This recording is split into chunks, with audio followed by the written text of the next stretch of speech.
Ampunan Tuhan tidak ada batasannya. Al-Quran adalah sumber kekuatan umat Islam. Pokok dari semua kekuatan dan kekuasaan, seperti yang dinyatakan oleh Allah dengan indahnya melalui salah satu firman-Nya dalam surat Al-Hasyr ayat 21, yang artinya, dan andai kata kami turunkan Al-Quran ini di atas gunung, sungguh kau akan lihat gunung itu ketakutan dan gemetar dari kecutnya kepada Allah. Dalam sebuah hadisnya, Nabi Muhammad SAW menyampaikan pernyataan tentang betapa pentingnya memegangi Al-Quran sebagai pedoman hidup. Sesungguhnya Al-Quran ini sebagian ujungnya di tangan Allah, dan ujung yang lain di tanganmu semua. Maka berpeganglah kalian kepadanya. Dengan kekuatan Al-Quran, sebesar apapun dosa manusia akan sirna, bagaikan lenyapnya embun ditimpa matahari cerah.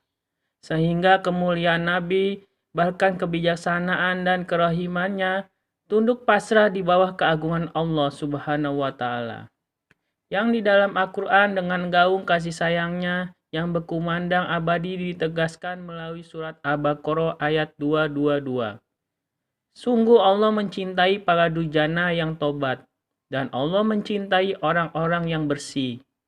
Ada sebuah riwayat yang dijumpai dalam zaman Rasulullah yang bercerita tentang agungnya ampunan Allah terhadap dosa seorang anak muda yang demikian kejinya sehingga Nabi SAW sangat murka mendengarnya. Pada suatu ketika, Umar bin Khattab datang kepada Nabi sambil menangis terseduh-seduh. Nabi heran dan bertanya, "Apa yang menyebabkan engkau menangis, sahabatku?" Umar menjawab, "Di pintu rumah saya ada seorang anak muda yang sedang menangis keras. Begitu sedih tangisannya sehingga hati saya terbakar karenanya. Coba hadapkan dia kepadaku." Maka Umar pulang dan membawa anak muda itu menghadap Nabi. Anak muda itu masih tetap menangis dengan sangat sedihnya. Nabi bertanya, "Anak muda, masa depanmu masih panjang. Apa sebabnya engkau menangis seperti ini?" Sambil tertunduk pemuda itu berkata, "Tangis saya adalah tangisan dosa. Begitu besar dosa saya kepada Allah. Dan saya takut akan murkanya serta murka utusannya." Nabi terdiam. "Apakah engkau menyekutukan Allah dengan sesuatu yang lain?" Tanyanya kemudian. "Tidak." "Apakah engkau membunuh seseorang tanpa hak?" Pemuda itu menggeleng. "Kalau demikian, Allah akan mengampuni dosamu meskipun besarnya memenuhi 7 lapis langit dan bumi," jawab Nabi memberikan harapan. Pemuda itu tercenung dan berkata, "Dosa saya lebih besar dari 7 lapis langit dan gunung-gunung yang tinggi." "Dosamu kan yang lebih besar atau kursi Allah yang suci yang lebih besar?" tanya Nabi. "Dosa saya lebih besar," jawab pemuda itu. "Apakah dosamu juga lebih besar dari arsinya Allah?" "Saya yakin dosa saya jauh lebih besar," sahutnya dengan terseduh-seduh. "Apa dosamu lebih besar juga dari Allah dan kasih sayangnya?" Pemuda itu berpikir sebentar, lantas berkata, "Tentu saja Allah yang lebih besar beserta kasih sayangnya." "Kalau begitu, ceritakanlah dosamu," desak Nabi. "Saya malu kepadamu, wahai Rasulullah," jawab si pemuda makin terisak. "Kenapa mesti malu kepadaku? Jangan punya perasaan demikian, ceritakanlah." Maka pelan-pelan pemuda itu mengangkat muka dan berkata, "Wahai kekasih Allah, sejak umur 7 tahun, pekerjaan saya adalah membongkar kuburan orang-orang yang baru meninggal dan mencuri kain kafannya. Pada suatu hari, ada seorang gadis, anak salah seorang sahabat Ansor meninggal. Begitu selesai dikuburkan dan di pemakamannya sudah sepi, saya bongkar kuburannya. Lalu saya lepas kain kafannya. Anak itu adalah seorang gadis yang sangat cantik dan tampaknya betul-betul masih perawan. Saya tergoda oleh nafsu birahi yang sesaat dan ajakan setan. Saya segera kembali ke kuburan itu dan mayat gadis tersebut saya nodai. Dalam keadaan begitu terdengar seolah-olah gadis itu menjerit mengoyak jantung saya.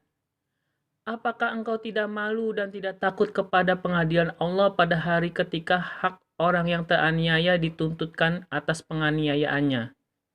Betapa kejam hatimu membiarkan saya telanjang di tengah-tengah lingkungan orang-orang mati. Dan kau bikin saya menanggung junub di hadapan Allah. Padahal saya sudah dimandikan dan disembayangkan. Itulah dosa yang besar itu ya Rasulullah. Sejak hari itu, saya menangis terus-menerus sampai sekarang. Mendengar cerita si pemuda yang amat keji itu, dengan serta-merta Nabi bangkit. Ia sangat marah. Sambil memalingkan muka dengan jijik, ia menghardik. Hai pemuda fasik, keluar kamu dari hadapanku. Tidak ada balasan yang setimpal bagimu kecuali neraka. Mendengar pengusiran Nabi tersebut, pemuda itu keluar terhuyung-huyung seraya meratap.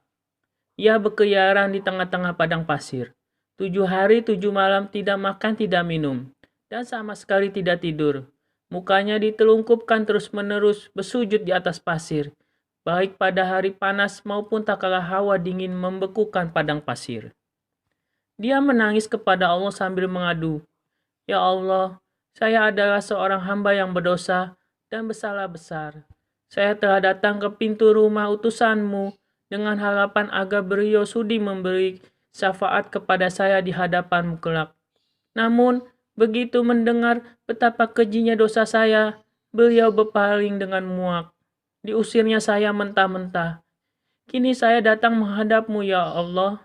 Saya mengetuk pintumu agar kau mau mengampuni dosa saya dan menerima tobat saya. Tidak putus harapan saya itu karena engkaulah maha pengasih dan maha penyayang. Andai kata engkau juga tidak sudi menurunkan tirai ampunanmu, maka turunkanlah apimu itu di dunia sebelum ia membakar saya di akhirat nanti. Mendengar ratapan pemuda yang bersungguh-sungguh ini, Allah mengutus malaikat Jibril kepada Rasulullah.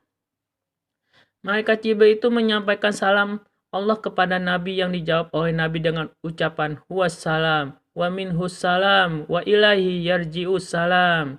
Dialah salam, daripadanya salam, dan kepadanya kembali salam. Tuhan bertanya kepadamu, hai Muhammad, apakah engkau yang menciptakan hamba-hamba Allah? Kata malaikat Jibril kemudian. Nabi kaget dan menjawab, bahkan sebaliknya, Allah yang menciptakan diriku dan menciptakan mereka.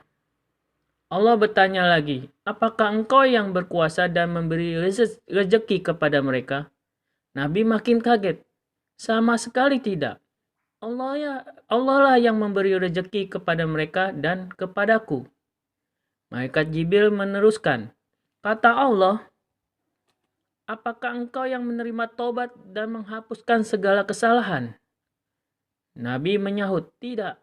Allah yang punya kuasa itu. Malaikat Jibril lantas menyambung, Allah berfirman kepadamu, telah kukirimkan salah seorang hambaku kepadamu, dipaparkannya dosa-dosanya dengan menyesal. Maka malah engkau berpaling begitu menyakitkan. Bagaimana nanti seandainya datang hamba-hambaku yang lain sambil memikul tumpukan dosa mereka yang menggunung? Engkau kuutus agar menjadi rahmat bagi seluruh alam. Jangan kau telantarkan harapan hambaku yang tergerincir kakinya karena dosa. Mendengar teguran langsung dari Allah tersebut, Nabi menjadi sadar akan kekeliruannya. Dan sangat gembira melihat betapa betul-betul umatnya dikasihi Allah dengan ridho dan ampunannya. Disuruhnya para sahabat untuk mencari pemuda itu. Setelah beberapa lama mencari-cari, mereka mendapatkan pemuda itu di tengah bersujud dalam keadaan yang sangat menyedihkan. Mereka memberi kabar bahwa dosanya telah diampuni. Lalu beramai-ramai pemuda itu dihadapkan kepada Nabi. Waktu itu Nabi tengah melakukan sholat maghrib. Para sahabat termasuk pemuda itu berbaris makmum di belakangnya. Tak kala Nabi sedang membawa surat At-Takasur setelah Al-Fatihah, tiba-tiba pada ayat hatta jutulmu makobir terdengar jeritan dari mulut anak pemuda tadi. Sesudah selesai sembahyang berjamaah itu, Nabi dan para sahabat mengerumuni pemuda itu. Ternyata dia telah mengembuskan napas yang penghabisan menghadap kehadirat Allah yang Maha Penyayang. Maka menurut riwayat tersebut, diterimalah tobat anak muda itu dan diampuni semua dosanya. Wassalamualaikum warahmatullahi wabarakatuh.